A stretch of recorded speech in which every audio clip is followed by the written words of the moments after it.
We've talked about this a little bit already, but I'm wondering if we can talk more about what are some of the ethical questions that we need to prepare our students for as they go into science research, as they go into healthcare research. What are these things that we need to be preparing students for to act ethically in their field? You know, one of the things that we strongly emphasize in the senior year, it's actually the super senior year of nursing, is that nurses as professionals conduct their practice and they participate in science with integrity and truth.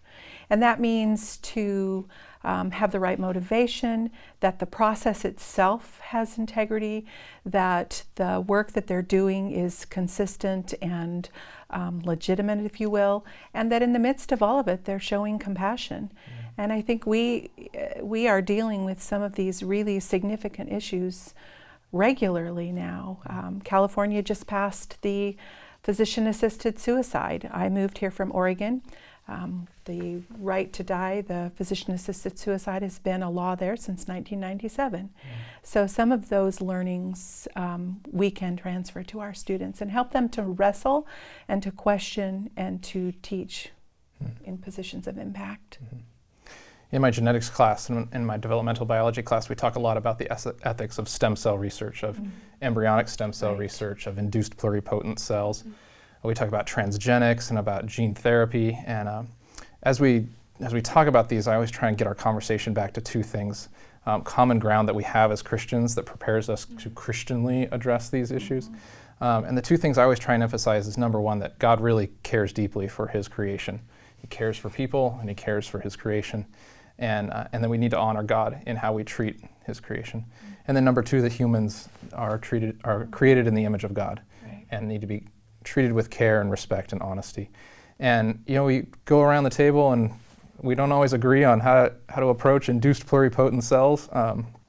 But if I can get the students thinking those ways, can we come to a consensus, or can we at least come to the question asking how do we best honor God and how do we best honor people when we think about these kind of cells?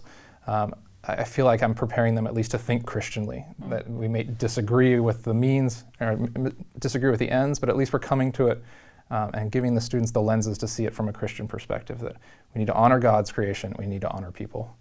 And then hopefully the right answer is going to follow from that.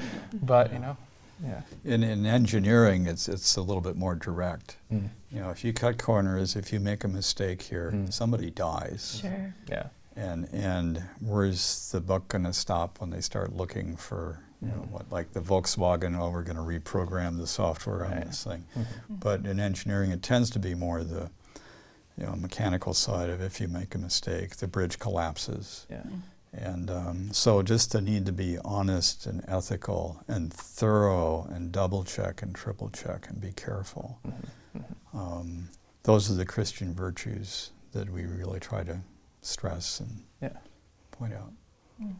Yeah, I think from a research perspective, I think in science, everyone is really trying hard to publish in top-tier journals like Nature.